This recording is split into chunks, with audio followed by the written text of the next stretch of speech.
Très heureuse de vous retrouver pour vous informer. Voici les principaux titres de cette édition. Pari gagné pour la RDC à la 149e Assemblée générale de l'Union interparlementaire à Genève. La délégation congolaise appelle au soutien de ses représentants du Parlement du monde pour l'adoption d'une résolution subséquente susceptible de sécuriser sa partie orientale. Exploration pétrolière en RDC, le gouvernement décide de stopper le processus d'attribution des 27 blocs pétroliers suite aux défaillances dans les offres reçues. Et puis en sport, éliminatoire Cannes Maroc 2025, les Léopards tout feu tout flamme, 4 voitures en 4 journées, un parcours sans faute qui pourra marquer ses prestations en phase finale, s'interrogent des experts. Voilà tout pour les titres, madame, monsieur, bienvenue.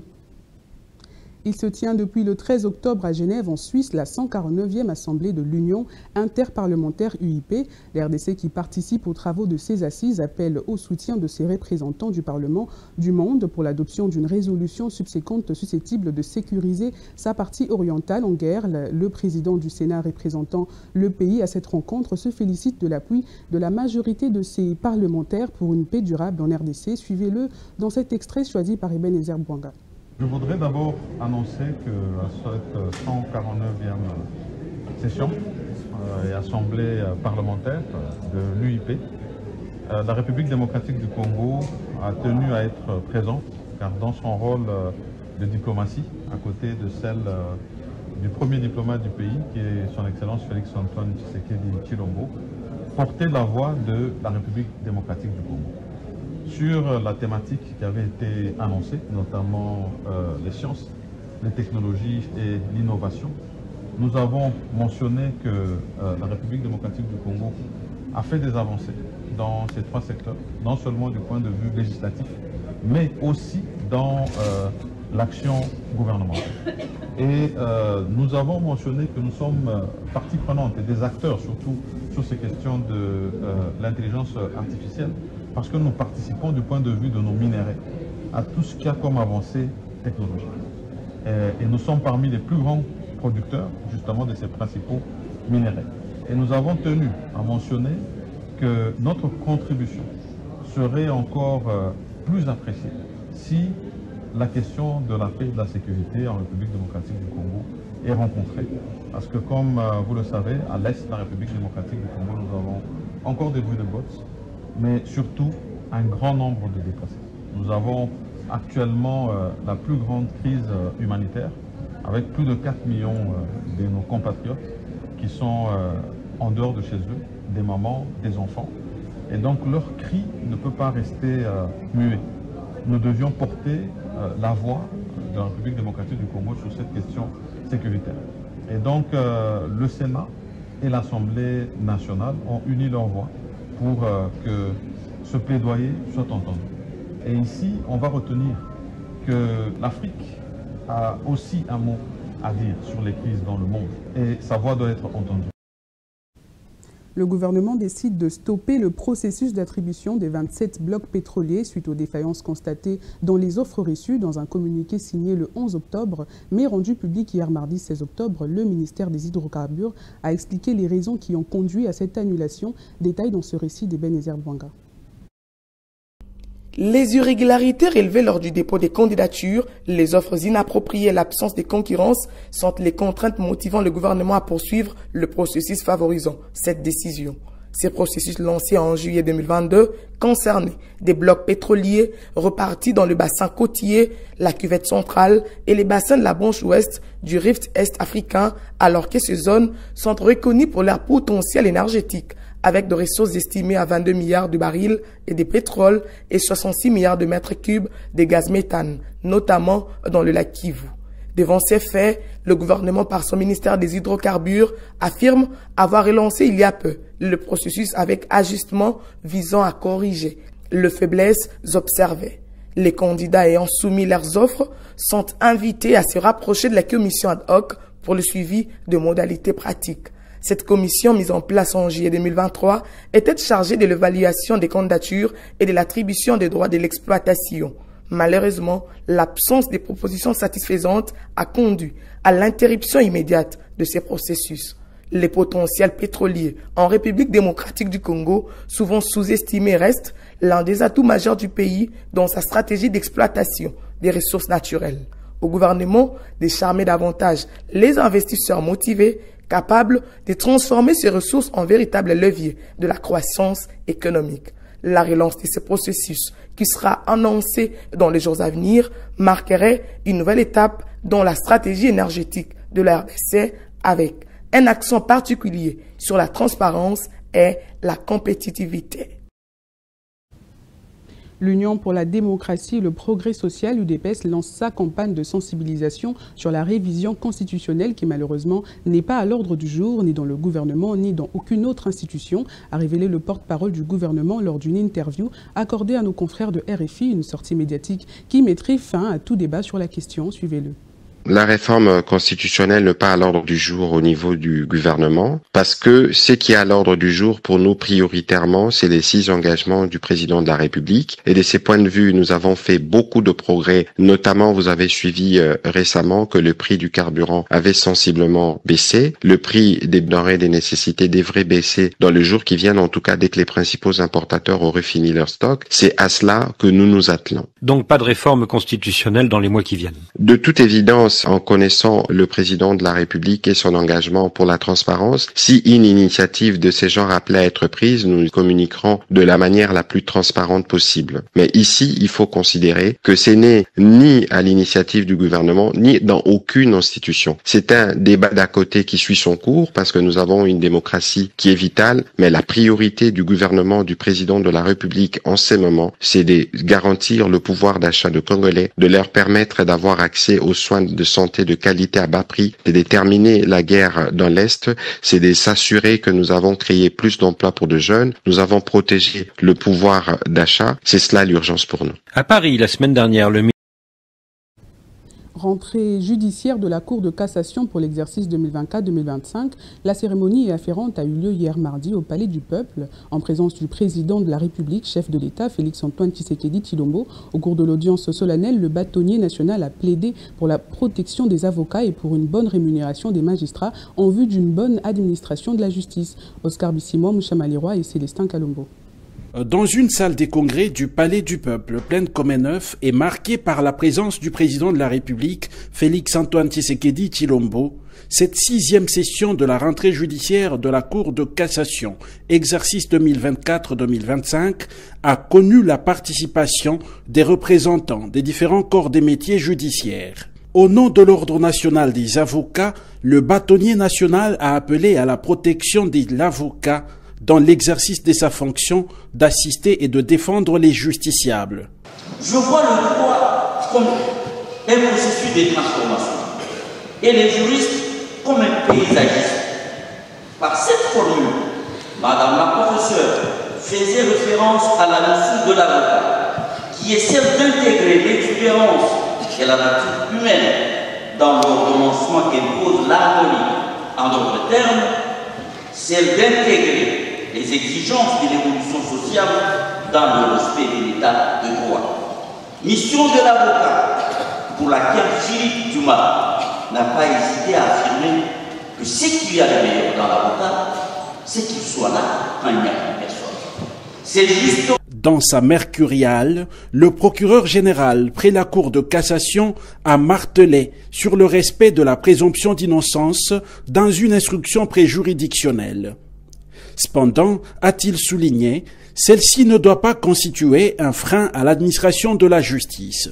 Il convient de relever que cette garantie judiciaire est loin d'être une plume à l'impunité, mais au contraire, elle est un moyen de combattre l'arbitraire. Le principe de présomption d'innocence a des limites. La limite la plus frappante est celle liée à la détention préventive, où quelqu'un peut être mis en état d'arrestation au moment où il n'est pas encore déclaré condamné par un jugement définitif. Qu'est-ce qu'il a dit? Nous sommes de ceux qui pensent que pour la défense de la société et de la sécurité publique, moyennant le respect des conditions légales, l'auteur présumé de l'infraction peut faire l'objet de restriction de sa présomption d'innocence par sa garde à vue ou sa détention préventive, sa liberté absolue constituant un danger de la société. Il en est également de même pour les infractions flagrantes ou répétées telles, où toute personne peut se saisir de l'auteur présumé, je dis bien, en cas d'infraction flagrante. Le premier président de la Cour de cassation a salué la présence du président de la République, du reste très significative. Loin de relancer la polémique, Élie Léon Domba a demandé au président de la République de protéger les magistrats contre les discours populistes dont ils font l'objet depuis quelques mois. Sans surprise, l'annonce par la CPI de l'ouverture des enquêtes pour les crimes qui cadrent avec les statuts de Rome commis au Nord Kivu a été accueillie avec réserve par une certaine opinion qui s'interroge sans fin sur les dividendes à tirer en termes de cessation de la guerre, source même des crimes au moment où le commanditaire rwandais circule encore, ne fait l'objet d'aucune sanction. Cette annonce suscite des commentaires de tous ordres en ce que la Cour pénale internationale ne résout pas l'équation des guerres dans l'Est de la République démocratique du Congo, source de crimes. Aussi, les commanditaires primés par les puissances planétaires Paul Kagame circulent librement sans être inquiétés.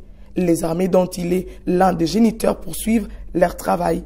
D'où la question, les dividendes à récolter immédiatement à l'issue des investigations annoncées par le procureur Khan. Les auteurs des crimes seront peut-être coffrés et puis finalement relâchés. Les exemples sont légion dans ces sens. Les sanctions sont du déjà vu. Le souhait le plus ardent des Congolais de voir la CPI couper l'arbre par ses racines.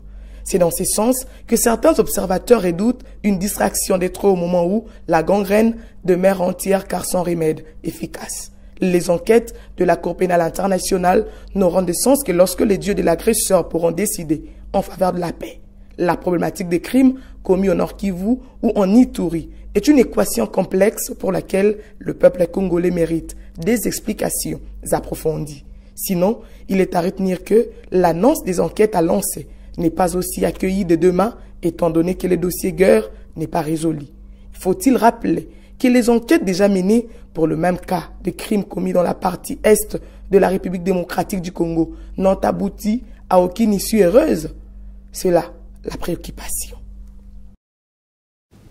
Les programmes des cultes des mouvements religieux laissent à désirer à Kinshasa. Il s'observe une certaine prise en otage des fidèles dans leur assemblée à travers les programmes des cultes. Certains y sont présents toute la semaine et la question, quand est-ce que ces hommes et femmes cherchent-ils à entreprendre? Le constat fait sur terrain dans ce reportage de Didier Ilunga. Contrairement à d'autres nations développées par les travails de longue haleine, en République démocratique du Congo, la majeure partie de la population est concentrée au culte religieux, 24 heures sur 24 et parfois 7 jours sur 7. Une pratique loin de laisser indifférente certaines personnes. Même la Bible en elle-même dit que celui qui ne travaille pas ne puisse pas manger. Bon, on ne comprend pas ces derniers temps comment les pasteurs ou soit les responsables des églises commencent à garder les fidèles du lundi au dimanche. On ne croit pas, on ne sait même pas quand est-ce que ces fidèles-là auront à manger, à quand est-ce qu'ils auront à payer le dîme ou les offrandes. Mon souci est que les pasteurs ou les responsables des églises puissent au moins revoir leurs horaires de façon que les fidèles puissent avoir aussi le temps d'aller chercher à vivre. Parce qu'il n'y aura plus la manne. Ce serviteur de Dieu interpelle plutôt ses collègues au sujet des horaires de culte. Vu les horaires des églises d'aujourd'hui, ça commence à poser un problème, vu que les églises, les cultes sont programmés du lundi au lundi. Normalement, les leaders des églises, les pasteurs, les responsables, devaient enseigner aux croyants leurs responsabilités aussi, parce qu'il y a certains croyants qui oublient leurs responsabilités. Il suffit de rappeler que le ministre de la Justice, Constant Mutamba, avait appelé il y a quelques mois les aspects confessionnels inscrits sur les folios 92 de pouvoir se conformer à la loi en obtenant la personnalité juridique pour s'aligner aux conditions des articles 4 et 32 de la loi 004/2021 et de fournir des procès-verbales de l'enquête, des viabilités du siège et des activités dans un délai de 3 mois. À Kinshasa, une grosse fumée noire s'est échappée dans le ciel de la concession, abritant les locaux de l'entreprise Transco, ravageant ainsi plusieurs de ses bus. Mardi, à Massina Siforco, jusque-là, l'origine du feu reste inconnue. Regardez.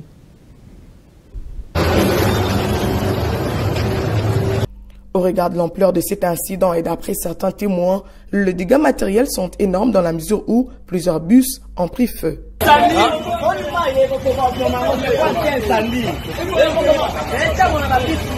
D'après les communiqués officiels de la société Transco, cet événement malheureux fait suite à l'explosion d'une bouteille à gaz butane lors du découpage d'un bus de classé soumis au processus de la casse. L'entreprise souligne avoir enregistré de pertes en vies humaines et reconnaît officiellement plusieurs dégâts matériels dans des bus calcinés. En majorité, ceux soumis à la casse, peut-on lire dans cette correspondance. Cet incident vient d'allonger la liste de malheurs des Kinois en termes de difficultés de transport en commun connus au quotidien. À noter que le bus Transco ont toujours contribué à résoudre, tant soit peu, l'épineuses questions de transport en commun à Kinshasa, la capitale. Reste à évaluer aussi quel sera l'impact négatif de cet incident sur les fonctionnements de l'entreprise. Les léopards de la RDC ont brillé de 1000 feux le mardi 15 octobre sur la terre tanzanienne en battant les Taifa Stars sur un score de 2-0, une victoire synonyme de qualification pour la prochaine CAN Maroc 2025. Depuis, les analyses se portent bien dans les différents salons à Kinshasa et ailleurs. Trésor Kabongo nous en dit plus. La frappe de Meshak et le but! Début de Meshak Elia qui brise la malédiction des calculettes, où pour obtenir la qualification, il fallait dépendre des résultats des autres nations. Les léopards sont restés maîtres de leur destin jusqu'à la qualification, alors qu'il y a encore 2 matchs à jouer. Une satisfaction pour l'analyste sportif Valdo Simon Yomba. Mes impressions sont celles des satisfactions et des joies pour une nation qui commence à se redresser au vu des attentes de tout un peuple. Aujourd'hui, c'est en toute quiétude que les Congolais vont attendre la phase finale de la CAN jusqu'au mois de décembre 2025. Donc je me dis, c'est comme ça, c'est une progression nette. Mais pour certains, si les victoires étaient au rendez-vous, le beau jeu a manqué aux hommes de Sébastien Desabre. Difficile d'avoir les deux, estime Valdo Yomba. Parfois, les deux ne marchent pas ensemble. Hein. C'est comme ça. La réalité, c'est que si vous voulez du beau jeu, vous allez peiner, vous allez avoir des tensions, recourir aux calculettes pour pouvoir vous qualifier. Mais là, même si la manière n'y est pas, mais c'est souvent ici, dans la capitale Kinshasa, que les léopards démontrent des difficultés dans le développement du jeu. Mais par 2 fois, s'il faut se référer aux 2 matchs joués en Tanzanie, on sent quand même que c'est une équipe qui a beaucoup mieux joué. Une chose est certaine, jusqu'en décembre 2025, l'équipe connaîtra des ajustements. Il y aura toujours des ajustements parce que là, regardez, la compétition va se jouer au mois de décembre 2025. Dans l'entretemps, il y aura des joueurs qui vont maintenir leur forme, il y en a qui vont certainement baisser, il y en a qui vont être out, il y en a qui ne seront pas là. Je parle bien de ceux qui ont pris part à cette campagne ou ceux qui prennent part à cette campagne. Regardez par exemple le cas des gardiens Timothy Fayulu qui était dans la tanière mais blessé, il est out, alors que Fong qui intègre est allé savourer cette qualification en Tanzanie. Allez-y comprendre que ce n'est pas encore bouclé aussi longtemps que le RDC n'est pas encore à la CAN. Pour l'instant, Sébastien Desabre et ses poulains se frottent les mains, c'est mission accomplie. Ainsi s'achève cette édition. Revoici ses principaux titres.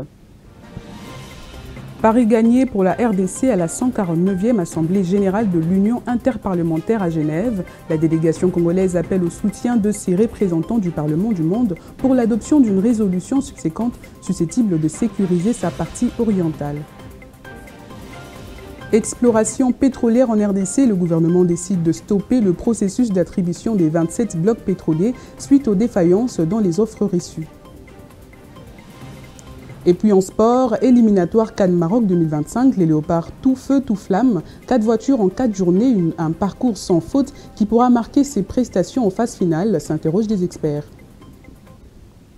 C'est la fin de ce journal et merci de l'avoir suivi.